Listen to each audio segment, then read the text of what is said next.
আজকে আমরা আসিয়াকে নিয়ে কান্না করছি। কত আসিয়াকে এর আগে আমরা দাফন করেছি, বহু আসিয়াকে এই মাটিতে আমরা দাফন করেছি, কিন্তু সেই আসিয়ার ধর্ষকদের কোন শাস্তি আমরা দেখিনি।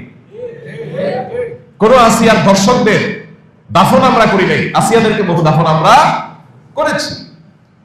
তো আসিয়ার ধর্ষকদের দাফন করার সুযোগ আমাদের হয় নাই, আসিয়াদেরকে দাফন আমরা করেছি। কয়দিন কাঁদবো, আবার আরেক আসিয়ার তৈরি হবে, আবার তাকে দাফন করব, আরেক আসিয়ার তৈরি হবে। সমাধান হবে না। সমাধান হতে হলে আল্লাহর শরিয়ার পথেই আপনাকে আসতে হবে। সেটা আজ হোক আর দুদিন পরে হোক, আজ হোক আর দুদিন পরে হোক, বিকল্প কোনো পথ খোলা নাই। যতদিন পর্যন্ত এই ধর্ষকদের জন্য কোরআন বর্ণিত সর্বোচ্চ শাস্তি মৃত্যুদণ্ড যতদিন পর্যন্ত বাস্তবায়ন না হবে, যারা ফাসাদ ফিল আরদ করছে, ইন্নামা জাযাউল লাযিনা ইউহারিবুনাল্লাহ ওয়া রাসূলাহু আন ইউকাত্তালু আও ইউসাল্লাবু আও তুকাত্তা আইদিহিম ওয়া আরজুলুহুম মিন খিলাফ আও ইউনফাউ মিনাল আরদ।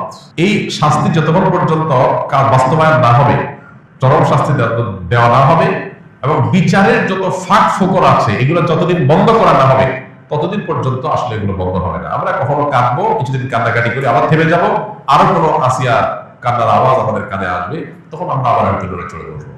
এই দেশে শত সহস্র ঘটনা এরকম ঘটে, একের পর এক এই আসিয়াদেরকে আমরা দাফন করে চলে আসি, কিন্তু ধর্ষকদেরকে দাফন করার সৌভাগ্য বা সুযোগ আমাদের হয় নাই। কেন? ব্যভিচারের শাস্তি আল্লাহ তাআলা বলেছেন ওয়ালিয়াশহাদ আযাবাহুমা তা'iফাতুম মিনাল মুমিনিন। ব্যভিচারের শাস্তি যে কার্যকর হবে এটা যেন প্রত্যক্ষভাবে হয়, মানুষের উপস্থিতিতে যেন হয়। কেন বলেছে? কারণ মাকাসিদুশ শরিয়া বা শরিয়ার উদ্দেশ্যই হলো মানুষের জীবন, সম্পদ, ঈমান, মানুষের পরিবার, এই সব কিছুর হেফাজত এবং সংরক্ষণ। এই জন্য শরিয়ত এসেছে। এই জন্য যেই অপরাধের শাস্তি প্রত্যক্ষ হলে সমাজ সোজা হয়ে যাবে, অপরাধীরা সোজা হয়ে যাবে, সেটাকে প্রত্যক্ষ করতে বলেছে শরিয়ত। সেটার বাস্তবায়ন যদি হয় তাহলে ইনশাআল্লাহ আসিয়াদের কান্না আর আমাদের শুনতে হবে না। মানব রচিত বিধিবিধান দিয়ে আজকে হয়তো একটা ফাঁক বন্ধ করবেন, কালকে আর 5টা ফাঁক তৈরি হবে। চিরতরে ফাঁক বন্ধ করা সম্ভব হয় না। ফাঁক ফোকর জন্য বন্ধ করতে হয়, যাতে করে অপরাধী কোনোভাবে পার না পায়, তাহলে আমাদেরকে অবশ্যই শরিয়া আইন বাস্তবায়ন করার দিকে যেতে হবে। কোন মুসলমান যদি শরিয়ার আইন বাস্তবায়ন না চায়, সে মুসলমানই না। আপনি যদি বলেন যে আমি শরিয়া চাই না, শরিয়া দ্বারা শাসিত হোক আমাদের দেশ বা আমি নিজে এটা চাই না, তাহলে আপনি নিজেকে মুসলমান দাবি করার কোনো নৈতিক অধিকার নাই। শরিয়া এটা শুধুমাত্র চুমু খাওয়ার জন্য আসে নাই।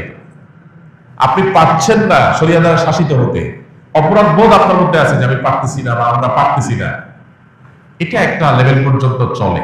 কিন্তু আপনি চান না, পছন্দ করেন না, এটা চলে না। এটা মানে আপনি বিদ্রোহ করলেন, অস্বীকার করলেন, ঈমান থেকে খারিজ হওয়ার মতো বিষয়। এই জন্য ভাই, মানুষ, আমরা উন্নত পৃথিবীর উন্নত দেশগুলোতে জানি যে প্রচুর পরিমাণে সেখানে তাদের আপনার টেকনোলজিক্যাল সাপোর্ট আছে, তাদের কাছে অপরাধীদেরকে শনাক্ত করার হাজারটা সিস্টেম আছে, কিন্তু যেই পরিমাণ ধর্ষণের ঘটনা এই সমস্ত দেশেও ঘটে, আপনি অনলাইনে একটু সার্চ দিলে দেখতে পাবেন যে কোনোভাবেই সেগুলো তারা থামাতে পারছে না। কর্মস্থল থেকে নিয়ে শিক্ষা প্রতিষ্ঠান পর্যন্ত কোনো জায়গায় তাদের নিরাপদ না।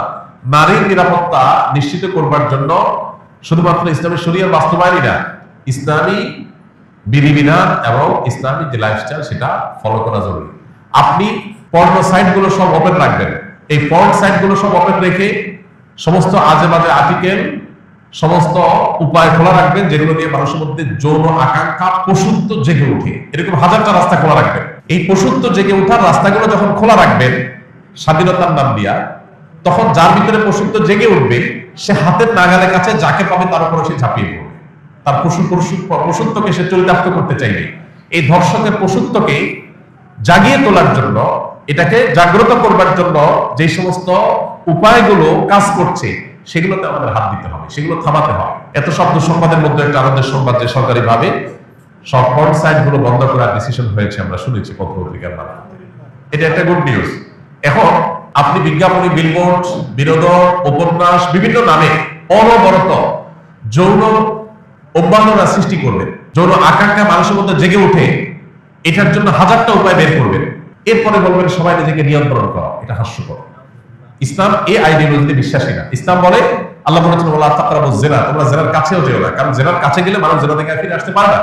এজন্য আল্লাহ বলেছেন চোখের হেফাজত করো। আল্লাহ বলেছেন কুল্লুল মুমিনিনা ইয়াগুদ্দু মিন আবসারিহিম, চোখকে অবনত রাখো। কেন? কারণ চোখ দিয়ে তুমি যদি বিজ্ঞাপনে, বিলবোর্ডে, পত্রিকার পাতায়, মোবাইল স্ক্রিনে, অনলাইনে, অফলাইনে কোন পরমাণের সৌন্দর্য যদি তুমি অবলোকন করো, অবলোকন করার পর তোমার মনের ভিতরে অস্থিরতা আসবে, তোমার মনের ভিতরে যৌন আকাঙ্ক্ষা চরিতার্থ করার চাহিদা জেগে উঠবে।